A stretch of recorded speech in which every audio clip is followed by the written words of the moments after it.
Good afternoon. I'm John McIntosh. I'm the chair of SVA Computer Art.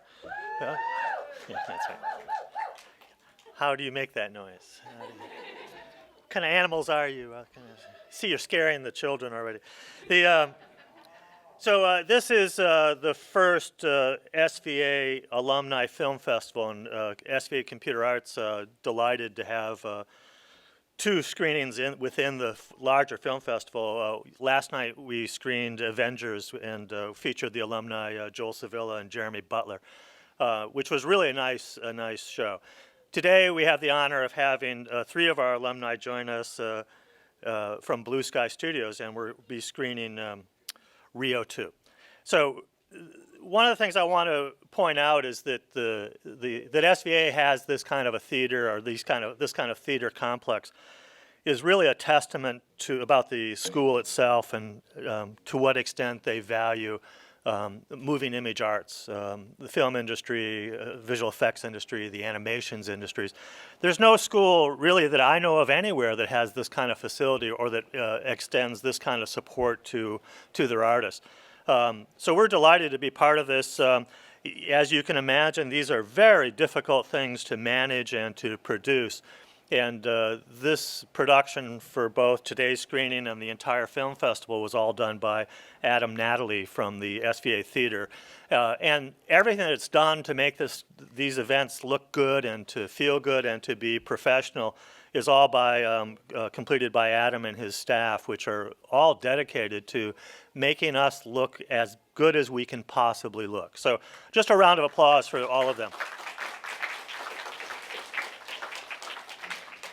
I would say, too, that this event in particular is one that speaks to the largest part of SVA's community and is the most inclusive event of all SVA's riches of talent.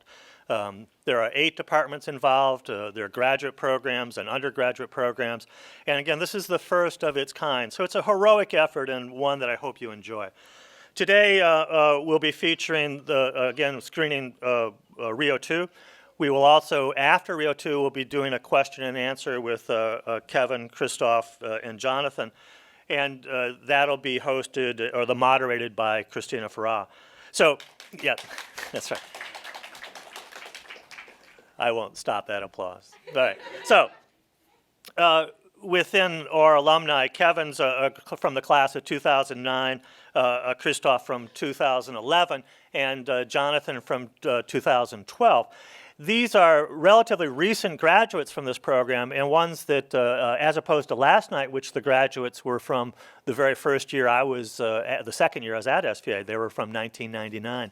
So it's a thrill to have this range of alumni participate. It's always a thrill to have our alumni come back and to contribute to and to stay in touch with our current students. And as I was saying last night, we have students that I go to all the time for support. And the people that I can kind of rely on to do things that are with goodwill and professionalism are the students that will be here in the next 10 years. And it's a great thing to be involved in an institution, and it's humbling for me to be involved in some place that alumni actually come back, actually I hope, look forward to coming back. And it's always our great pleasure to see our I'll say old friends, but as the chair of a department, when many of these guys were students, I wasn't always their friend, right? I mean, I was their chair. And so with each one of the guys that will be presenting today, we had our moments. But it all was for goodwill ultimately. So I'm thrilled that everybody's here. We're going to start by screening Rio 2. So please enjoy the show. Put your 3D glasses on, and I think you're going to like this very much. We'll talk to you after. Thank you. Wow, that was amazing. That was so awesome. Those visuals blew my mind, especially in 3D. That was insane. Are you guys excited to be here? Welcome back, because that was an amazing movie. We all saw their names in the credits, too, which was so cool to see. So how does it feel to be sitting up here today in front of the school that you went to for 4 years? Pretty good. Yeah? Yeah, I'm very honored to be here. Thank you for having me here. I know. We got to give a round of applause for them.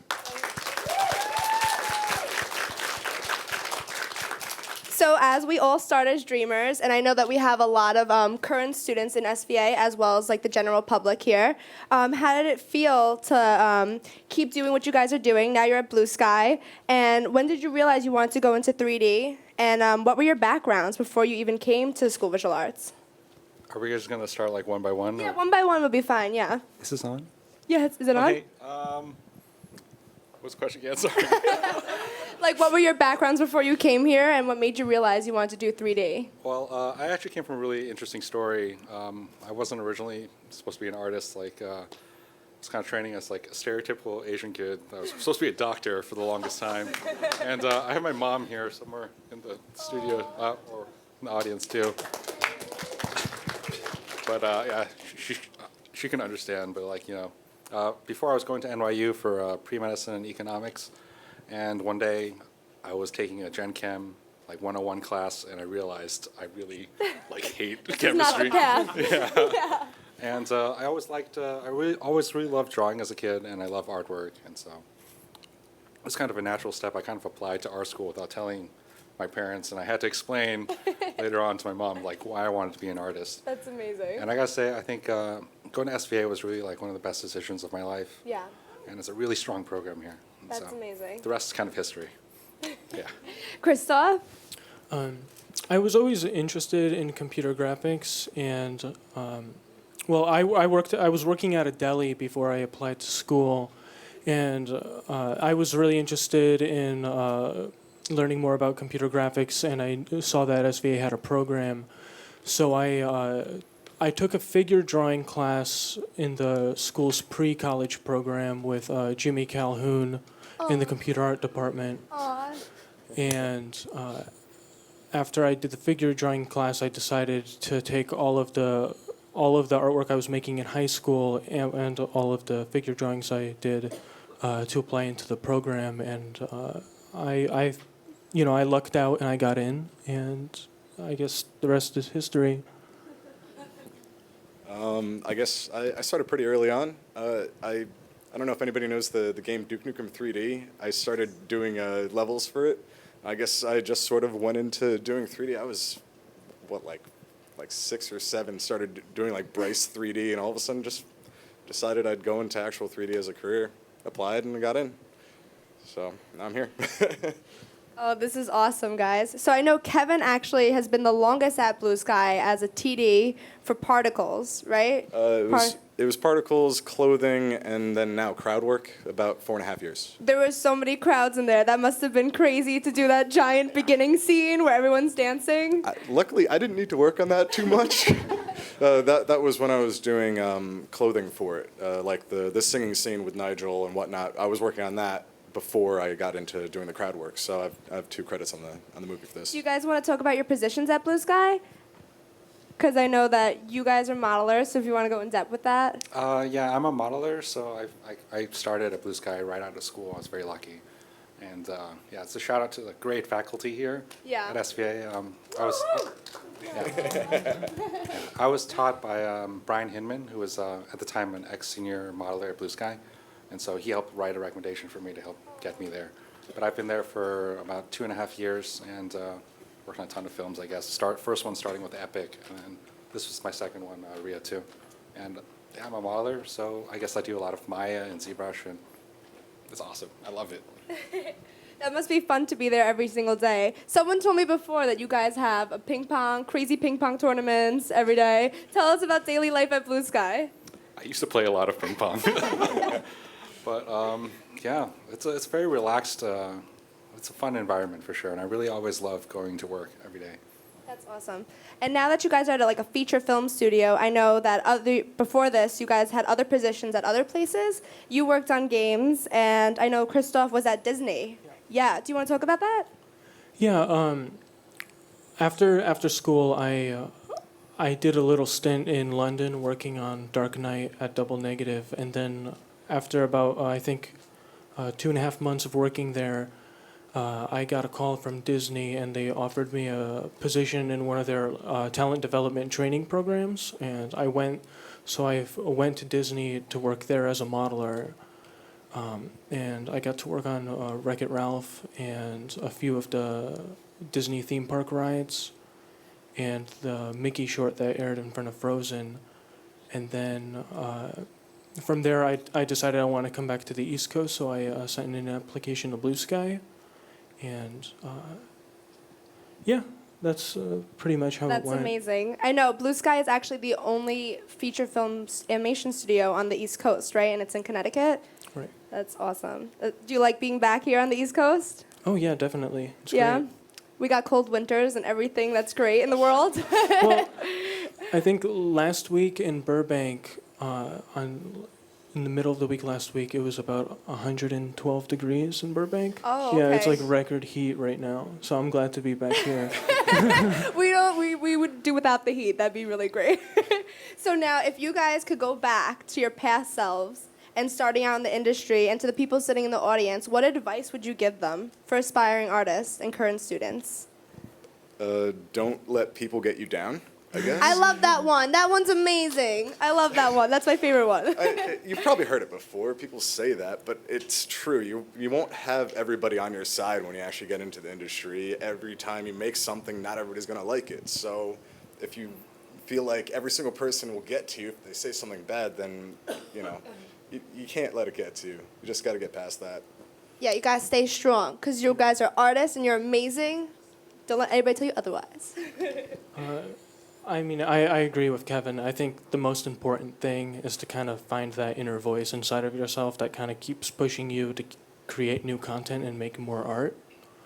Because it's really easy to get discouraged, and it's really easy to just if you hear some negative feedback on some of your work, to just get discouraged and give up.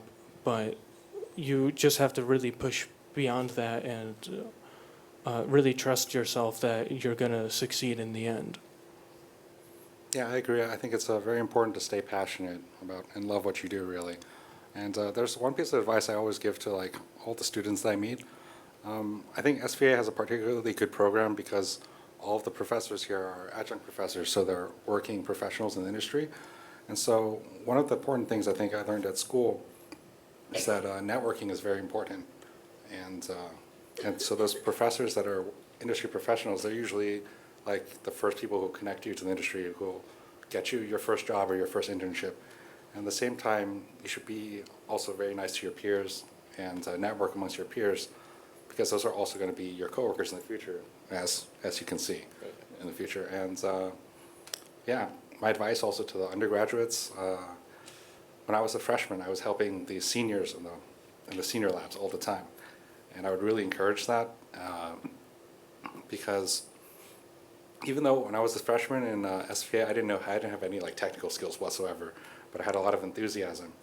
And so I was helping one of the SVA alumni, Christian Hanishevsky, he was a modeler at the time, but now he's teaching advanced modeling and rigging class. He's also at Blue Sky. I'm in that class. Yeah, he's awesome, by the way. But I was a freshman, and he was a senior, and I saw he was working on this really amazing project, and I just wanted to work on it. No matter what I didn't really have much to offer because I didn't have any technical skills, but what I could do was I could draw, and so, I helped him any way I could, and 3 years later, he remembered me, and so he helped bring me back. And actually, in fact, when I was a freshman, all the seniors that I helped, a couple years down the line, they got me work. So for practical advice, networking is very important at school. That was really amazing advice from all three of them. And so now let's talk about some hardships you guys went through at Blue Sky. Is it always a sunny day, or are there times where you're like, are we going to get this done today? Is this going to happen? For me, it's almost always a sunny day. I love it there. I don't know. The modeling department, I think, in general, it's pretty relaxed, and it's not too stressful. We're very, very fortunate to have a 9 to 6 job, which I think is really lucky in this industry, considering when I talk to my other classmates and stuff who's graduated, they do a lot of overtime and stuff. But generally in modeling, it's very comfortable. How do you guys feel about that? I know Kevin has other opinions there. Well, I'm in the same department Jonathan's in, and we're on the front end of the pipeline, so we build all of the assets for the movie. So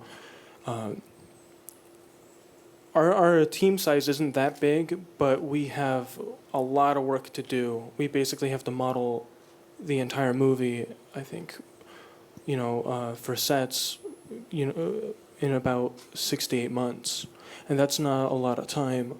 Yeah, we only have, sorry to interrupt, we only have about 16 people as modelers, and we're working also on like 4 films at the same time. Yeah, So which it is is a large volume of work. Yeah, it's a large volume of work with a small team, which is kind of different than my experience at Disney because they have closer to like 25 modelers and they are only working on around 2 movies at a time. But I think the work environment at Blue Sky is really relaxed, so there's not that much. You have a lot of work to do, but there's not this huge looming feeling of pressure to get it out as soon as possible. So you guys. so there's a well, you're like I'm near the end of the near the pipeline. end of the pipeline. So the modeling department is pretty stress free, and so but Yeah, we're waiting for all your work coming through the pipeline, basically. Yeah. Yeah, I mean, from my perspective and stuff like that, like you saw the production babies and stuff like that. I think it's a good environment that you can Yeah. probably have time to balance life and work, and Yeah. you know, have kids or family. Oh, I mean, Kevin will I'm not offer going to his agree own with any of this right now. You saw the shot work with however many birds flying through. There's 5 of us in crowds. And one of them was a temp that only came in halfway through Rio. So really, there was only 4 of us working on this movie. And basically, one 3-second shot could take a week to get done. And there was however many shots with so many birds. And basically, anything that changes down the line, even after us, things that don't render right, things that don't look quite right, need to come back to us to fix. So you guys get to model, come up with cool things. So they get to go home at 6. It's not like that all year Okay, round for yeah. me, but come 3 or 4 months in the year, I'll be there until like 9 or 10 at night, sometimes 11 or 12, but that's rare. But yeah, it takes some time to get the stuff done, so. We get overtime sometimes, Yeah. but it's just pretty rare for us. Rio 2 looks like a really big project, so I can imagine that was a really large scale of things being done. Yeah. Do you want to say something? yeah. I forgot what I was gonna say. No, It's coming back. That It's was coming my back. It's fault. coming back. Because every department will experience a period of like an overtime crunch to get a movie out, and usually the assets departments, which are all the front end departments like modeling or materials or like a fur department, basically defining kind of like the look of a movie. All those departments usually get the most amount of time to work on a film because they start from right in the beginning, and then they can each department can always reassign artists to jump back and get a little bit more work done later on. Whereas most other departments,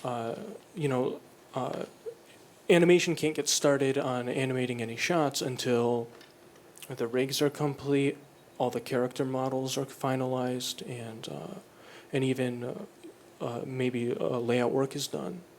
So their production phase would start kind of in the halfway point that the asset build phase would be in the timeline, and that's why like everything kind of gets condensed in terms of time at the Yeah. end, where everybody, it's the same in.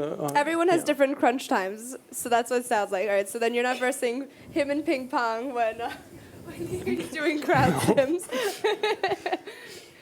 Okay, so I think the audience has questions right now, and I think if they're gonna line up by the mics, they would like to say a couple questions for them sitting up here. You guys can feel free. We won't bite. I know. All right, so we got one over here. Hi. Hi. Thank you for coming. I'm interested in going to story, and I was wondering if you have any advice for that. Just being in the same kind of environment as people who do story, and what do you see as things that are good to know? Are you opposed to drawing on walls? This is a legit question. No, I can do that. The walls in the story department are like coated in drawings and just jokes, and people in the story department seem to have like a lot of fun. Everybody likes to hang out with each other, and it's sort of I mean, every department has a camaraderie to it. It just seems like the story department has like this weird kind of almost like a humorous kind of essence to them. I don't know how else to put it. But not to get discouraged if you're not like in that. Just saying, it seems like a lighthearted group, at least for Blue Sky. There's this book, it's called Framed Ink, you should read. It's a book on storyboarding in film, and it actually has, it kind of pushes a little bit more towards animation-based storyboarding, and I read it and I recommend it. But also, I think Blue Sky, since they try to put out like family comedies mostly, the more a big part of storyboarding is your ability to create funny sequences. So you might get a script that, at first look, there's not any jokes in there. So you have to find the physical humor that you can put in, and it would go a long way if in your storyboarding portfolio, if you boarded out different gags, or showed different ways. If you showed different ways you can make a scene funny. Unfortunately, I don't really have that much experience with story. If you guys know, I made a demo reel for my thesis, which was a modeling reel with no story It whatsoever. was very good, so it's okay. But yeah, Thank listen to what you. these guys say. Thank you. Thank you. Do we see someone else coming to line up? Hi, I have a question Oh, here. yes. Perfect. So I'm learning a little bit more about animation now and how story works and the idea of a story person creating visual gags, but it does start with a script. And my understanding is companies like Blue Sky and Pixar and whatnot, they develop their ideas in-house, either on the executive level or whatnot. Have you ever found in your experience at Blue Sky that there was material that came in from the outside that was either developed or that person was brought on to develop stories that maybe that person didn't generate?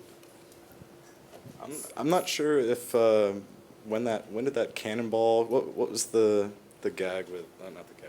The music video with what's her name riding on the wrecking ball. Oh, Miley Cyrus. I don't know when that came out, but there was a shot like that in Rio. I don't know if that had any influence on that whatsoever. But who knows? Stuff like that always creeps in. All the twerking, or the no you didn't thing always seems to show up. I think what the question was, people like, as if it was like how Brad Bird came into Pixar, and he was not a Pixar employee. He came in telling a story. He's trying to say if anybody like bad. that from Blue Sky, they would outsource the story from them. I think it only at a studio like Blue Sky, I think everything gets developed internally, with the exception of their films that they do with other franchises, like at Blue Sky they made Horton Hears a Who, so that's I love that. part of the Seuss estate, and now Blue Sky is making the Peanuts film. Even Epic started as a kid's book. Yeah, and Epic started as I think it was a William Joyce book called The Leafman. I think for writing, for animation, they don't solicit any ideas from the outside unless if they have become really established. With the case of Horton Hears a Who, that was a really famous children's book, and The Leafman was also a really famous children's book. Thank you. I don't know too much about how the story works in Blue Sky, but I know they do hire a lot of freelance story artists, I think, and writers in LA. And I think at Blue Sky specifically, I think we get a lot of influence from the corporate office, because sometimes they'll just throw unnecessary characters just to sell the movie sometimes. But that's just specifically to... And most of that writing happens in LA. I'm sorry? You said most of that writing happens in LA? I think so, but I'm not entirely sure. Yeah. And you guys commute from Manhattan to Greenwich every day? I used to, but then the commute was just like too long. It was like an hour and a half coming from Chinatown, Manhattan. So I recently moved up to White Plains, New York, and Westchester. Right. Well, good job. Thank Thank you very you. I see we have a question over here. Hi, how are you? Good. Since there was more characters in this than the last one, how'd it go with creating them, especially Gabby and the kids? I don't have too much input on that. I'm not too sure. I didn't get to work on any of the main characters for this film. I got to make like a small mosquito, I guess, with the orchestra and stuff like that. He gets crushed. Yeah, Gabby was an awesome character. I didn't get to work on her, but she's like one of my favorite ones. Are you talking about like the character pipeline and how we make characters? Is it okay if we like start talking a little bit technical, or? Yeah, you can go talk technical. I think we have people here that will understand. I mean, yeah. our modeling pipeline for modeling for characters, we get a little bit. We work directly with designers, and we get some time when we're doing characters in to work with digital sculpture and ZBrush, and yeah. And then we make the final models in Maya.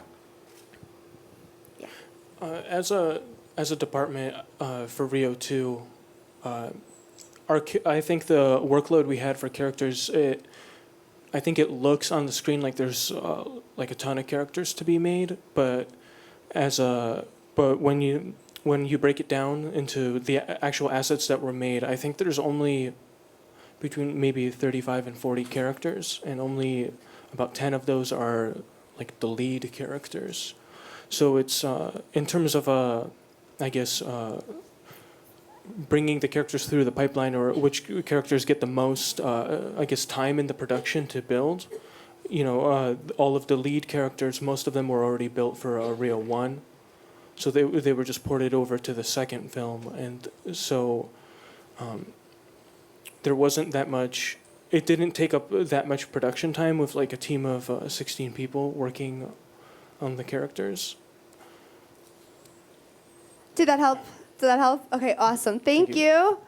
And then we have a couple people behind you. Hi, how are you? Hey, I'm good. I have two questions. So when you're on a modeling team and you've got like 3 or 4 shows at any one time, are you just modeling whatever asset is, I don't know, needed at the time? So are you like hopping from Epic to Rio 2 to Snoopy to back to Rio 2? Is it like that? Yes. And okay. Exactly what it is. And my second question is, when you're starting out modeling at Blue Sky, they're not going to give you the main character to be modeling. So is there, like, how do they split it up? Do they ask you what preference you have? Do you like environments? Do you like characters? Do you do background environments and background characters and then move up to the main ones? Like, how is it broken down within the modeling team? Well, to answer your first question, yeah, we do jump from show to show all the time, and then each show has also a distinctive style. So, like when we first start on some assets, sometimes we have to kind of adjust to the show style a bit. But the design team is very good, though. They always give us like a show style guide, and they'll have like design principles that we're supposed to follow, or a certain visual language that we're trying to convey all the time. It does Like, what's an example of like a language? Like, they give you lots of concept art, but are there certain like principles, like lots of straight lines here, lots of curves there, or something like that? Well, for the Ice Age visual language, like there was a lot of angular pieces. There's also this. They really want to emphasize there was a swoop and then a hard angle, and then on the other side, like if you made a branch, there's a swoop, and then the other side would be a soft angle. We see it has like it's kind of like they're gem cuts. And for Peanuts, our visual language is we have squiggly lines on everything. Like it feels like it's a hand-drawn quality that we're matching like Charles Schultz's comic strips. And Rio 2, it was like the language was like trapezoidal. Everything wasn't exactly like rigid, but it had to be. It was like, I think if I remember correctly, it was 80% realistic, but 20% stylized. But these things would all just be outlined in the style guides. And this is pretty common between every single department here. It's basically a movie has a timeline, and no matter how many other movies are going, like if the work needs to be done, it needs to be done. And even a lot of studios have something like an animation Bible, or a style guide to a degree. Pixar has talked about this, Disney has talked about this, where it's basically like a set bunch of rules that you need to abide by for animation, even for the crowd work. I need to make sure there was certain type of crowds in certain ways, and stuff like that. And it happens with every department. And if you do see like the art of books and stuff like that, they usually dive into that kind of stuff, and you can kind of see the visual language of the show. And for your other question, for modeling, like well, for Blue Sky, I think it's a really cool studio because for the modeling department, it's really fun. We get to both work on characters and environments. We haven't like specialized specifically into either or. Like I think Pixar does that, where they have character TDs and then they have the set TDs. And so we get a very wide range of things that we can do. And when I first started, I started as a temp modeler, and then I was there for like 5 months or 6 months or something, and then they brought me on as a staff junior modeler. And so I kind of got to climb the ranks. And so as a junior modeler, they still gave me like tertiary background, so secondary characters, and they're usually very fair. So I really enjoy working there. They give you a good balance. And they haven't given me main characters yet, but they have started after like 2.5 years. I recently got like 2 characters with lines, finally, So, yeah, they have performances and stuff. So it's gradually giving me more and more responsibilities. But it seems like it takes a fair amount of steps, and everyone seems to get characters because those are really always in demand and stuff. They do a good job of balancing. Thank you so much. Okay, so we Thank have you. one over here on this side now. I'm not sure if that answered my question or not, but talking a lot about working your way up and going through the pipeline and stuff. What are the typical like entry level jobs at a big studio like Blue Sky? Do you start with like animating like a flower moving in the wind, and then work your way up to a character, and then work your way up to a character who has dialogue? So do you mean specifically for in the role of an animator at the studio? Yeah. Okay. Blue Sky has animation TAs, and I think animation TA is Blue Sky's, I guess, bare bones entry animation position. Mm-hmm. And for that position, all you do is do collision cleanup whenever a character will pick something up or a character's walking. If anything's intersecting slightly, you'd actually go into the rig and slightly adjust it. It's basically just like in traditional animation, how you'd have a cleanup department. But the animation TA's department is within the animation department, so it would give you an opportunity to network with all of the animators within the department. And from there, you might be promoted up to a junior animator, and that's when you'll get started on, I guess, lower level shot work. For clothing or other departments, it's similar, I guess, but it's more of they see that you have a certain talent, and they kind of localize you into a certain group. Like for the headpiece and the cape and everything that Nigel was wearing in the film, that was like 2 or 3 of us. I was part of that group as well, and there was 15 to 18 people at any given time in clothing for it. So some of them only had like the dancers or just regular T-shirts and whatnot, but then there would be people specifically just because they knew how to acclimate themselves to that like specialty, I guess. So it's not really moving up; it's more of finding where you fit in best. Okay. Alternatively, there's like a route where you can start as a production assistant, as like a runner, just taking notes at meetings and stuff like that. At Blue Sky specifically, I think it's very difficult for you to move up from a PA position, like production assistant position, to an artistic one, but it's not impossible, but it's very difficult. Well, actually, one of our most recent hires came from PDI DreamWorks, and he had told me this incredible story where he started from facilities, like emptying trash cans and stuff like that, and eventually became a PA, then a coordinator, and he worked late nights, in the modeling department team at DreamWorks PDI, and he learned how to model directly from the team, because when you're a PA, you're in the studio, so you get to network, you get to learn from amazing people, amazing talent, amazing artists. And so he picked up his skills that way, and he was able to jump, from like a production assistant and a coordinator position to an artistic one. It's not impossible, but that's an alternate route also. All right. Anything can happen. Okay, so here we have one more person over here. I think this might be Thank our you. last question. Hi, I'm wondering if you have an next step in your career, because you know we both want to have a louder voice in the film and you know a larger influence on the film, and people climb up on the position. So what kind of people can climb up, and you know some people just stay there and do the same thing over and over, like you know what's the qualities, and you know, when does your current job really satisfy your you know artistic ambition? Like, how do you cope with that? I don't feel like moving up. That sounds very limiting, but I'm basically for this film and on the upcoming Peanuts, I rewrote the AI system from scratch. Well, not from scratch, but I ported everything over, recreated it, made it have functionality that just didn't exist before, and it's satisfying me in the creative TD realm, along with giving me shot work that I can see on the film later on. So there are people that want to move up to a senior position or a department lead or something, but for me, I'm as strange as it sounds, I'm content with what I'm doing. I really enjoy what I'm doing. But to kind of jump on what you're saying, but I think one of the reasons why you're content with what you're doing is because outside of work, you're making all of this interactive art. That's really amazing. That's true. And so that's a really important thing is that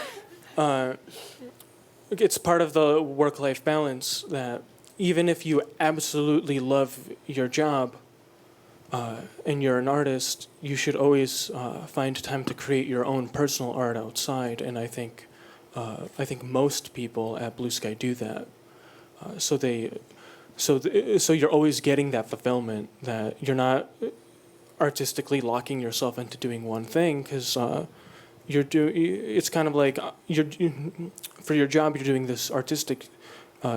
You're making movies and you're working at a studio, but then outside you could do something completely different, but still be in the realm of making art, like painting or making Arduino projects. Yeah. If anybody knows Arduino, learn it. It's fun. They're good. As far as like how far you can climb, I think you're only really limited by your personal ambition and aspirations. So it's just as far as you want to shoot for. You should just keep shooting for it and stay passionate and dedicated.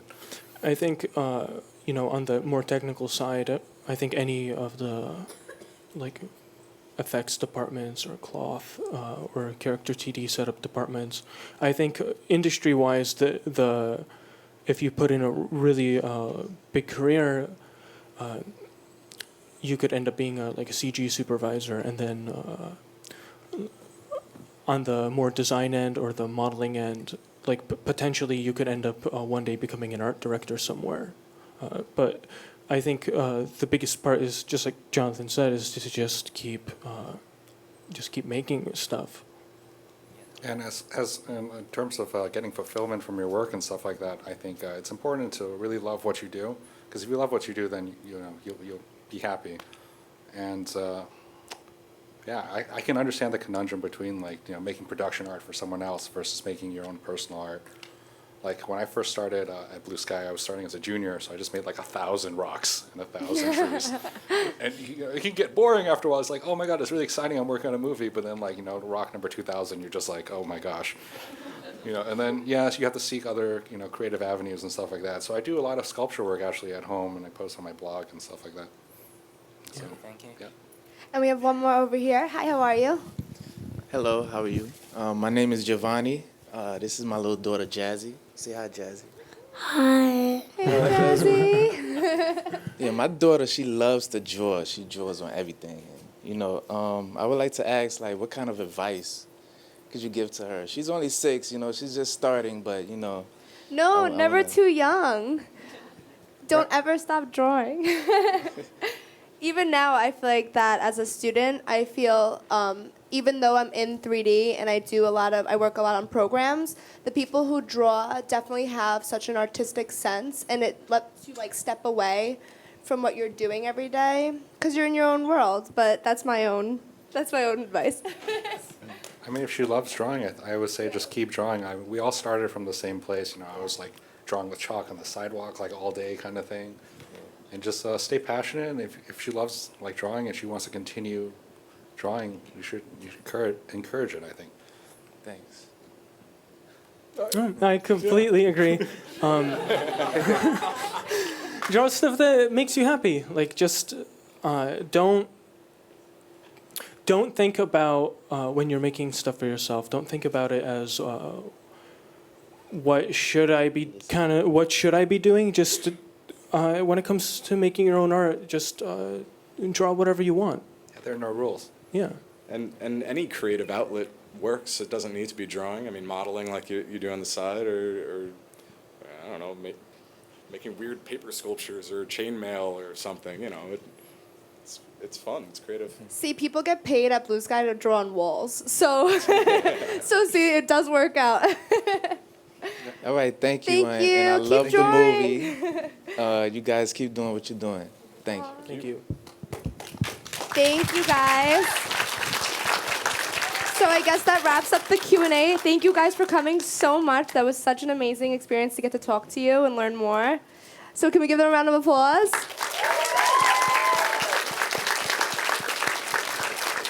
Let me ask one last question. Was that Javon? Is that right? Yes. The scholarship will be in the mail. I'll make that note. Just let me close this off. Actually, we should give shout outs to both Kevin's parents and Christina's parent, who is here, so as well as Jonathan. Hey, John's Krzysztof, mom's here too. I'll stand in for your parent.